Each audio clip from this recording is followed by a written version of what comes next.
Hello दोस्तों। आज के क्लास में हम लोग यूपी डीएलएड प्रथम सेमेस्टर के हिंदी विषय के वर्ष 2016 के क्वेश्चन पेपर को पढ़ेंगे। पिछले क्लासों में हम लोगों ने वर्ष 2023 से 17 तक के क्वेश्चन पेपर को पढ़ा था। अगर आप लोगों ने नहीं देखा है तो प्लेलिस्ट का लिंक डिस्क्रिप्शन में दिया हुआ है, उस पर क्लिक करके आप देख सकते हैं। ये हिंदी सीरीज़ का ये अंतिम वर्ष का है। हम लोग पढ़ रहे थे 2023 से 2016 तक के क्वेश्चन पेपर, जो कि ये अंतिम प्रश्न पत्र है। तो बहुविकल्पी प्रश्न का पहला प्रश्न है, स ह व्यंजन कहलाते हैं।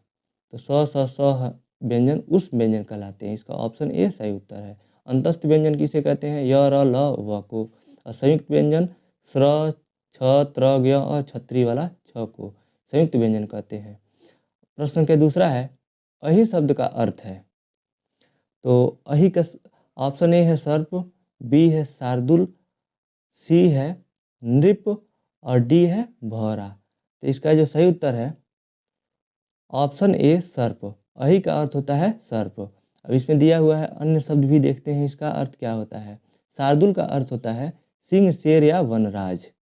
और नृप का अर्थ होता है, जो ऑप्शन सी है, नृप का अर्थ होता है राजा। भौरा का अर्थ होता है मधुकर। और अहि का अर्थ होता है सर्प, यानी इसका ऑप्शन ए सही उत्तर है। प्रश्न संख्या 3 है, अस्थावर का विलोम शब्द है। तो अस्थावर का विलोम शब्द जंगम होता है। इसका ऑप्शन जो है डी सही उत्तर है। इसका जो ऑप्शन ए है सचल, सचल का विलोम होता है अचल। चेतन का विलोम होता है जड़ और चंचल का विलोम होता है स्थिर। प्रश्न संख्या 4 है, निम्नलिखित में से शुद्ध शब्द है। ऑप्शन ए है कुमुदनी, बी है कुमुदिनी, सी है कुमुदनी और डी है कुमुदिनी।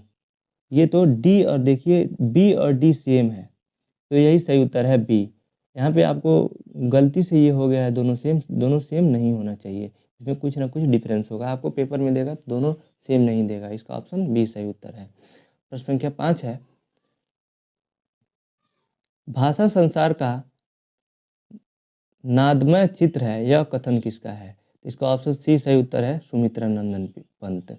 ये जो पंक्ति है ये सुमित्रा नंदन पंत की है। प्रश्न संख्या 6 है, अंश और अंश में अंतर स्पष्ट कीजिए। यानी दोनों का अर्थ लिख दीजिए, अंतर स्पष्ट हो जाएगा। पहले जो अंश होता है बड़ा स जिसमें होता है, अंश का मतलब होता है हिस्सा या टुकड़ा। और जो जिसमें छोटा सा होता है अंश में, अंश का अर्थ होता है बाँ भुजा, वाह बाजू या भुजा। प्रश्न संख्या 7 है, य र ल व किस प्रकार के व्यंजन है? उत्तर, य र ल व अंतस्थ व्यंजन होते हैं, क्योंकि इनका उच्चारण स्थान स्पर्श और उष्मा वर्णों के मध्य होता है। प्रश्न संख्या 8 है, स्वर किसे कहते हैं? उत्तर, स्वर वह वर्ण है जिसे उच्चारण करने या बोलने के लिए किसी अन्य वर्ण की जरूरत नहीं पड़ती। हिंदी में कुल 11 वर्ण होते हैं। अ, आ, ई, उ, री, ए, ओ और जो होता है ये 11 स्वर होते हैं। जो अंग अ होता है ये अयोगवाह के अंतर्गत आता है, जो कि अनुस्वार और विसर्ग होते हैं। ये स्वर के अंतर्गत नहीं आता है। प्रश्न संख्या 9 है, अर्वाचीन और उचित का क्रमशः विलोम शब्द लिखिए। देखिए अर्वाचीन का विलोम होता है प्राचीन और उचित का विलोम होता है अनुचित। प्रश्न संख्या 10 है, अनुस्वार किसे कहते हैं? उत्तर, अनुस्वार वो होते हैं जो स्वर के साथ आने वाला व्यंजन है। इसकी ध्वनि नाक से निकलती है। हिंदी में अनुस्वार को ये बिंदी बनाया है, ऊपर बिंदी लगाते हैं, किसी भी शब्द के ऊपर जो वर्ण के ऊपर बिंदी लगाते हैं, इसी को इससे इंगित करते हैं। जैसे कि श्रृंगार, देखिए श्रृंगार यहाँ गलत लिखा हुआ है, श्रृंगार ऐसे नहीं लिखा जाएगा, श्रृंगार ऐसे लिखा जाएगा। श्रृंगार गद उपरांत सौंदर्य आदि, जो ऊपर बिंदी लगा है ये सब अनुस्वार के अंतर्गत आएगा। प्रश्न संख्या 11 है, शब्द एवं पद से आप क्या समझते हैं? उत्तर, शब्द मात्राओं और वर्णों के मेल से बनते हैं। शब्द एक सार्थक वर्ण समूह है जो भाषा के आवाज और व्यर्थ अर्थ का प्रतिनिधित्व करता है। देखिए जो शब्द होता है वो वर्णों के समूह से जो बनता है वो स्वर कहते हैं। जो शब्दों के समूह से वाक्य बनता है और वाक्यों के समूह को पद कहते हैं। नीचे दिया हुआ है पद का परिभाषा, जब शब्द का प्रयोग वाक्य में किया जाता है तो वे पद कहलाते हैं। पद शब्दों का संगठन है जो वाक्य में प्रयुक्त होते हैं और सार्थकता को व्यक्त करते हैं। लघु उत्तरीय प्रश्न का पहला प्रश्न है, अग्नि, अमृत तथा गणेश के दो दो समानार्थक शब्द लिखिए। समानार्थक का मतलब पर्यायवाची शब्द। तो अग्नि का समानार्थक शब्द हो जाएगा आग और अनल, अमृत का सुधा और पीयूष, गणेश का लंबोदर और गंजानन।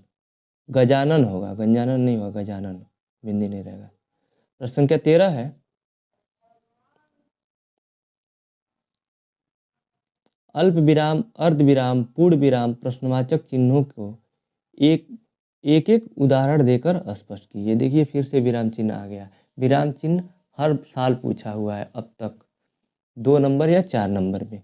देखिए 25 नंबर में 4 नंबर या 2 नंबर का विराम चिन्ह ही पूछ लेता। तो विराम चिन्ह हर साल पूछता है, तो ये बहुत इंपॉर्टेंट है आपके लिए। उत्तर है पहला है अल्प विराम। वाक्य के बीच में जहाँ बहुत ही कम समय के लिए रुकना पड़े वहाँ अल्प विराम चिन्ह का प्रयोग किया जाता है। उदाहरण, राम, सीता, लक्ष्मण और हनुमान सभी भगवान के रूप में पूजे जाते हैं। यहाँ पे विराम चिन्ह अल्प विराम का प्रयोग हुआ है। दूसरा है अर्ध विराम। जहाँ अल्प विराम की अपेक्षा कुछ अधिक देर तक रुकना पड़े वहाँ अर्ध विराम का प्रयोग करते हैं।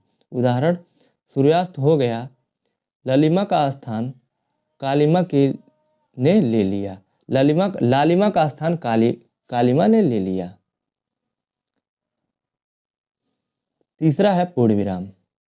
जब वाक्य खत्म हो जाता है तब वाक्य के अंत में पूर्ण विराम लगाया जाता है। देखिए 1 है यहाँ, पूर्ण विराम सीधा एक खड़ी पाई होता है। उदाहरण, मैंने अपना काम पूरा कर लिया। चौथा है प्रश्नवाचक चिन्ह। प्रश्न चिन्ह का प्रयोग प्रश्नवाचक वाक्यों के अंत में किया जाता है। उदाहरण, आपकी घड़ी में कितने बजे हैं, तुम क्या खा रहे हो। यहाँ पे प्रश्नवाचक चिन्ह का प्रयोग करेंगे। प्रश्न संख्या 14 है, पठन का क्या अर्थ है। आरंभिक स्तर पर पठन शिक्षण की 2 विशेषताएं लिखिए।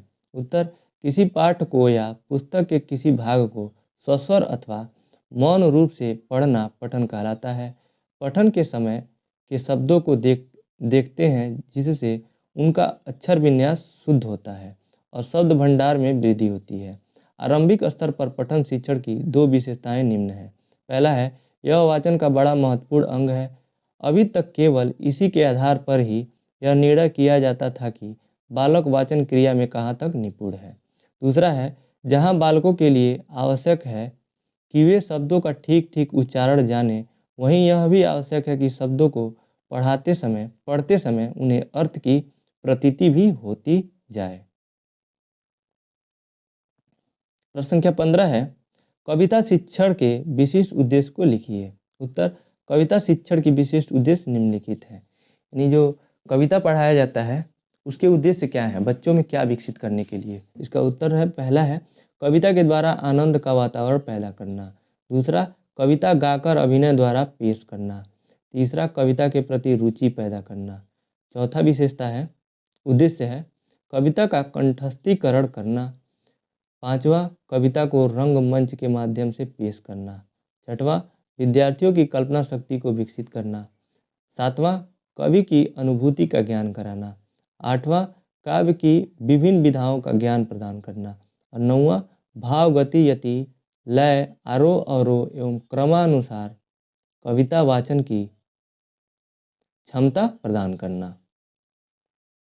और 10वां है विद्यार्थियों को कविता लिखने की प्रेरणा देना। तो ये 10 पॉइंट थे कविता शिक्षण के उद्देश्य थे। प्रश्न संख्या 16 है, संयुक्त स्वर किसे कहते हैं, स्वोदाहरण स्पष्ट कीजिए। उत्तर, संयुक्त स्वर वे स्वर हैं जो 2 या 2 से अधिक स्वरों में मिलकर बनते हैं, संयुक्त स्वर कहलाते हैं। संयुक्त स्वर की संख्या 5 होती है जो इस प्रकार है, ए, ऐ, ओ और री। ये जो 5 होते हैं संयुक्त स्वर हैं। 2 स्वरों के मेल से बनने वाले स्वरों को संयुक्त स्वर कहते हैं। उदाहरण में अ और ई मिलकर ए बनता है और इसी का रूप यह इसमें अ जब जुड़ जाता है ए में, अ धन ई बराबर ए हो जाता है। अ और उ मिलकर ओ बनता है, अ और ओ मिलकर अ बनता है और र धन ई मिलकर री बनता है। देखिए पहले अ के साथ ई मिला है तो ए बना है और अब फिर इसी ए में अ जुड़ गया है तो ए हो गया है। उसी प्रकार जब अ के साथ उ मिला है तो ओ बना है, और इसी ओ में अ जुड़ गया है तो औ बना है, और र और कैपिटल ई मिल के री बनता है। प्रश्न संख्या 17 है, मिश्रित वाक्य का क्या अभिप्राय है, एक उदाहरण द्वारा स्पष्ट कीजिए। उत्तर, जिस वाक्य में एक से अधिक वाक्य मिले किंतु एक प्रधान उपवाक्य तथा शेष आश्रित उपवाक्य हो, मिश्रित वाक्य कहलाता है। मिश्रित वाक्य उस वाक्य को कहते हैं जहाँ एक से अधिक वाक्य होते हैं, जिसमें एक प्रधान वाक्य होता है और अन्य वाक्य उस पर आश्रित उपवाक्य होते हैं। उदाहरण के लिए, जो लड़के मेहनती होते हैं वे अच्छे होते हैं। यहाँ पे देखिए, एक जो दो, इसमें दो या दो से अधिक उपवाक्य मिलकर मिश्रित वाक्य का निर्माण करते हैं, और दूसरा वाक्य उपवाक्य जो होता है पहले उपवाक्य पे निर्भर करता है। देखिए, उपवाक्य उसे कहते हैं, एक वाक्य क्या ही अंश जो होता है उसको उपवाक्य कहते हैं। यहाँ पे जो लड़का मेहनती होते हैं वे अच्छे होते हैं। देखिए, जो अच्छे लड़के होते हैं वो मेहनती होते हैं। यहाँ पे पहले उपवाक्य पे दूसरा निर्भर कर रहा है, यहाँ पे मिश्रित वाक्य है। दूसरा एग्जाम्पल है, जैसे ही शाम हुई वह चली गई। यहाँ पे एक दूसरे से दोनों उपवाक्य संबंधित हैं। प्रश्न संख्या 18 है, जो कि इस प्रश्न पत्र का अंतिम प्रश्न है। शुद्ध वर्तनी की आवश्यकता एवं महत्व स्पष्ट कीजिए। उत्तर, भाषा सीखने तथा सिखाने में उच्चारण की अशुद्धियाँ बहुत बाधक होती हैं। शुद्ध उच्चारण ही भाषा विशेष के ज्ञान का प्रथम चरण होता है। हिंदी भाषा के उन्नति के पथ पर अग्रसर हो रही है तथा इसके राष्ट्र भाषा के पद पर आसीन होने के बाद इसका महत्व और भी बढ़ गया है।